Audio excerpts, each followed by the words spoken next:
Anak, hindi mo utang ang buhay mo sa amin. Ginusto namin na magkaroon ng anak. Responsibilidad namin na palakihin ka ng maayos sa abot ng aming makakaya. Hindi mo kailanman kailangang bayaran sa amin ang lahat ng hirap at pagod namin sa iyo. Hindi mo dapat isipin na kailangan mong yumaman para maibalik sa amin ang nagastos para sa pag-aaral mo.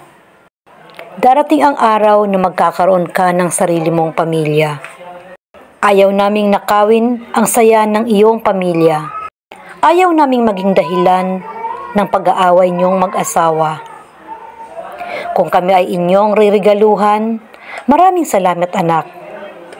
Pero kung wala naman, maraming salamat pa rin dahil ikaw ang bigay sa amin ng Diyos.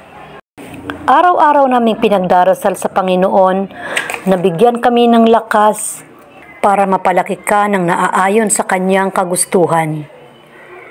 Araw-araw naming hinihingi sa Kanya na sana lagi kang gabayan lalo na sa mga araw na hindi ka namin nakikita.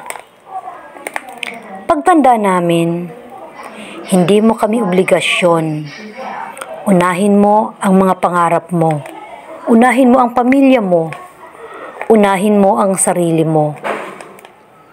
Tuturuan ka naming lumingon, pero hindi para balikan kami. Lumingon ka sa amin, para kami ay maging iyong inspirasyon. Pag nawala na kami sa mundo, magiging masaya kami kasi hindi kami nagkulang sa pagpapalaki sa iyo. Kaya kung ikaw ay magkakaanak sa tamang panahon, sana ipamana mo sa kanya ang aral na ito. Hindi mo utang ang buhay mo sa mga magulang mo.